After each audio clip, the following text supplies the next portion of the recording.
Hello दोस्तों, कैसे हैं आप सब लोग। उम्मीद करता हूं काफी अच्छे होंगे। तो दोस्तों आज के इस वीडियो के अंदर हम रिव्यू करेंगे एक SME IPO Basilic fly studio का आईपीओ जो कि 1 सितंबर से लेकर 5 सितंबर के बीच में ओपन रहेगा।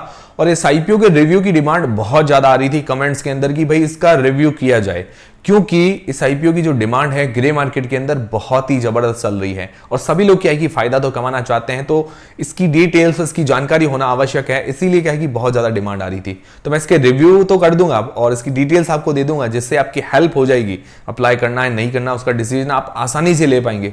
पर दोस्तों डिसीजन जो है आपको अपनी रिस्क और अपना एनालिसिस लगा के लेना है। और डिस्क्लेमर भी देना चाहूंगा एसएमई आईपीओ पर, क्योंकि एसएमई आईपीओ थोड़े से रिस्की होते हैं। रिस्की इसीलिए होते हैं, छोटी कंपनीज होती है, small and medium enterprises company, जो कि स्मॉल कैप से भी छोटी होती है। तो क्या है कि कभी कभार किसी कंपनी की पूरी जानकारी भी नहीं मिल पाती है और कुछ कंपनियां क्या है कि फ्रॉड भी निकल सकती है। मतलब ऐसा हो सकता है, जरूरी नहीं कि ऐसा हो, सारी चीजें वैसे तो चेकआउट होती है, बट फिर भी कोई कंपनी ऐसे डूब भी जाए तो रिस्क बहुत ज्यादा रहता है। ठीक है, उसके अलावा इसके अंदर क्या होता है कि भाई लॉट पूरा एक साथ बाय करना पड़ता है और एक साथ सेल करना पड़ता है। तो क्या है कि लिस्टिंग वाले दिन बायर्स और सेलर्स थोड़े से कम मिलते हैं। ऐसा नहीं कि नहीं मिलते हैं, मिल जाते हैं, पर थोड़ा सा ये रिस्क रहता है। ये चीजें आप ध्यान में रखिएगा। और बाकी ऐसा नहीं है कि पूरे के पूरे एसएमई आईपीओ रिस्की होते हैं। कुछ कंपनियां ऐसी निकलती है जो आने वाले टाइम में बहुत जबरदस्त ग्रोथ कर जाती है, क्योंकि इंडिया की जो ग्रोथ स्टोरी है वो एसएमईज के ऊपर ही है। ये चीजें आपके ध्यान में होनी चाहिए। देखिए दोस्तों, इस आईपीओ की डिमांड क्यों है, क्योंकि इसका जो ग्रे मार्केट का प्रीमियम आज की तारीख में बता रहा है 250 रुपए पर शेयर। 1200 शेयर का लॉट है, तो करीबन 3 लाख रुपए एक लॉट पर आज की तारीख में फायदा बता रहा है। 1,16,000 रुपए हमें एक लॉट पर लगाने हैं और 3 लाख रुपए जैसा मतलब पूरा फायदा बता रहा है आज की तारीख में। बहुत ही जबरदस्त ग्रे मार्केट का प्रीमियम चल रहा है आज की तारीख में। तो मतलब जो ग्रे मार्केट का प्रीमियम है करीबन 250% जीएमपी, 250% जीएमपी है इस आईपीओ की। तो यही कारण है कि इस आईपीओ की डिमांड बहुत ज्यादा चल रही थी कि भाई इसका रिव्यू बनाया जाए। बाकी देखिए दोस्तों, ग्रे मार्केट के प्रीमियम के अनुसार हमें कोई भी डिसीजन नहीं बनाना चाहिए। बाकी सारी कंपनी की भी चीजें देखनी चाहिए, क्योंकि ये सिर्फ डिमांड है, ऊपर नीचे हो सकती है। अब काफी लोग पूछते होंगे कि भाई हमें एसएमई आईपीओ में अप्लाई करना है, तो क्या है कि कहीं कभी नहीं दिखा पाता है, एसएमई आईपीओ कहीं पर नहीं अवेलेबल होते हैं। तो अपस्टॉक्स, जीरोदा और एंजल पर आपको मिल जाएंगे, लगभग ये एसएमई आईपीओ मिल जाते हैं। और क्या है कि भाई और आसानी से अप्लाई करना तो असबा नेट बैंकिंग के थ्रू कर दीजिए। असबा नेट बैंकिंग के अंदर रजिस्टर कर लीजिए, वहां से भी अप्लाई हो जाएगा। और लगभग भाई इसके अंदर 1,16,000 जैसी भाई एक बार जो यूपीआई अमाउंट कटता है, तो मुझे लगता है यूपीआई से भी अप्लाई आराम से कर पाएंगे। मैं तो जनरली प्रेफर करता हूं कि भाई असबा नेट बैंकिंग के थ्रू करें। अगर मैंने 15 या 20,000 रुपए अप्लाई करने हैं तो मैं यूपीआई को प्रेफर करता हूं। आप कर सकते हैं, मतलब काफी लोग करते भी हैं यूपीआई से अप्लाई एसएमई आईपीओ के अंदर। वो डीमेट अकाउंट नहीं है तो बिल्कुल फ्री में डीमेट अकाउंट खुलवाने की लिंक आपको डिस्क्रिप्शन के अंदर मिल जाएगी। फिर दोस्तों इस कंपनी की डिटेल्स के बारे में जानते हैं। तो ये कंपनी क्या करती है, तो 2016 के अंदर ये कंपनी जो है इनकॉर्पोरेट हुई थी। करीबन 7 साल पुरानी कंपनी है, मतलब अभी ज्यादा पुरानी कंपनी भी नहीं है। तो इस कंपनी का विजुअल इफेक्ट स्टूडियो है, मतलब वीएफएक्स स्टूडियो जिसको बोलते हैं। जो भी मूवीज वगैरह आती है उसके अंदर कुछ मतलब रियल सीन नहीं होते हैं, तो उनको आपको पता ही है कि वीएफएक्स सीन बोलते हैं, वीएफएक्स वगैरह। तो वो वीएफएक्स का काम ये कंपनी करती है। आजकल सारी मूवीज के अंदर वीएफएक्स चलता है। कुछ फाइट सीन है, कुछ नदी वाले सीन है, बाहुबली के अंदर आपने देखा होगा, बहुत सारे सीन जो है वीएफएक्स से ही क्रिएट होते हैं। तो ये वीएफएक्स सॉल्यूशन प्रोवाइड करवाती है मूवीज के लिए, टीवी शोज के लिए, वेब सीरीज के लिए, जो भी एड्स वगैरह कमर्शियल्स बनते हैं उनके लिए। कि ये साइड में देख सकते हैं 6-7 सर्विसेज ये प्रोवाइड करवाती है। कुल मिला के वीएफएक्स स्टूडियो का काम है, आप समझ गए होंगे।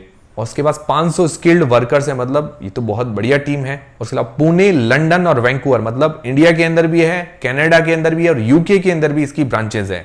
तो काम बढ़िया है, यूनिक काम है, इस कारण इसकी डिमांड भी अच्छी बन रही है। और उसके अलावा और भी कुछ पॉइंट्स हैं जिसके कारण इसकी डिमांड बढ़ी है। तो इसके पॉइंट्स ये है कि इसके फाइनेंशियल्स और फंडामेंटल्स और भी अच्छे हैं। तो अगर इसके फाइनेंशियल्स देखें तो 2 साल के फाइनेंशियल्स दिए गए हैं, 2022 से 2023 तक। तो इसके जो एसेट्स हैं 15.71 करोड़ रुपए से 53 करोड़ रुपए के आसपास हुए हैं। 3 गुना जैसी ग्रोथ है एक ही साल के अंदर। रेवेन्यू जो हुआ है 25 करोड़ से करीबन 78 से 79 करोड़ रुपए के आसपास। तो इसके अंदर भी 3 गुना जैसी ग्रोथ है एक ही साल के अंदर। फिर इसका जो प्रॉफिट है 90 लाख रुपए से सीधा 27.74 करोड़ रुपए के आसपास हो गया है। तो इसके अंदर 30 गुना जैसी ग्रोथ है, मतलब इतनी जबरदस्त ग्रोथ। और इसके प्रॉफिट मार्जिन भी निकालते हैं तो 30% के आसपास निकल कर आते हैं। तो बहुत ही जबरदस्त है। मतलब पिछले साल प्रॉफिट मार्जिन थोड़े कम थे, पर इस साल प्रॉफिट मार्जिन बढ़े हैं।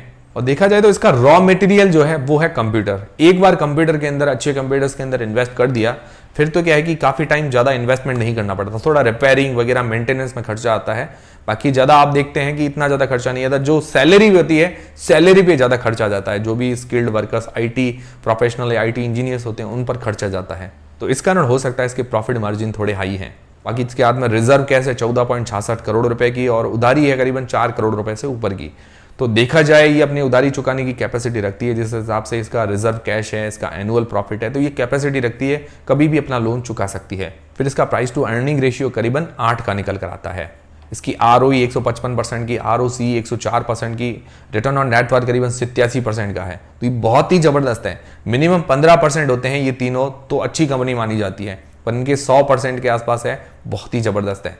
तो इन सारी चीजों के कारण क्या है कि इस IPO की डिमांड बहुत अच्छी बन रही है। और देखिए दोस्तों, ये जो ग्रोथ हुई है इसी साल हुई है, तो ये चीज भी आप ध्यान में रखिएगा।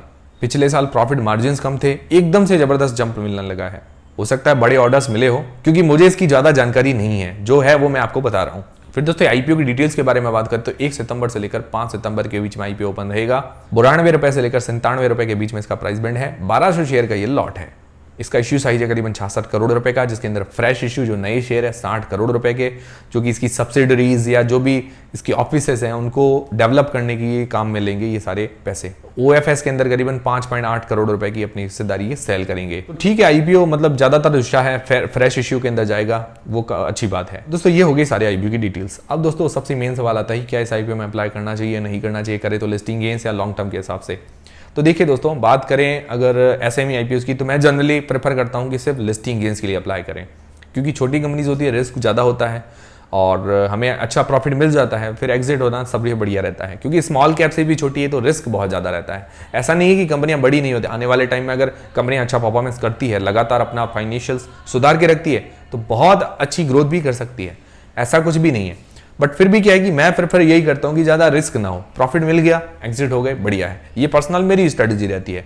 आपको जो स्ट्रेटेजी अपनानी है वो खुद आप अपनाइएगा, पर मैं आपको जो बता रहा हूं वो मेरी पर्सनल स्ट्रेटेजी है।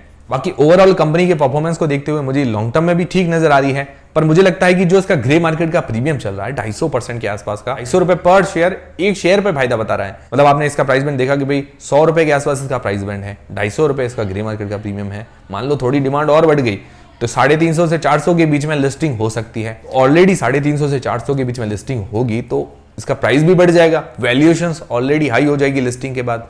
तो क्या कि उसके बाद मुझे लगता है कि प्रॉफिट बुकिंग करना बेस्ट स्ट्रेटेजी रहेगी। बाकी दोस्तों डिसीजन जो है आपको अपनी रिस्क और अपना एनालिसिस लगा के लेना है, ये मेरी स्ट्रेटेजी है। ठीक है, सारी चीजें क्लियर हुई होगी, वीडियो देखने के बाद आपकी काफी हेल्प हुई होगी कि भाई इस IPO में अप्लाई करना है, नहीं करना है, आगे क्या करना है। ठीक है, क्लियर हुई है तो वीडियो को एक लाइक जरूर करें और मुझे कमेंट करके जरूर बताएं कि ये रिव्यू कैसा लगा, और उसके अलावा आप इस IPO में अप्लाई करेंगे या नहीं करेंगे, और करेंगे तो लिस्टिंग गेन्स के हिसाब से या लॉन्ग टर्म के हिसाब से, मुझे कमेंट करके जरूर बताइएगा।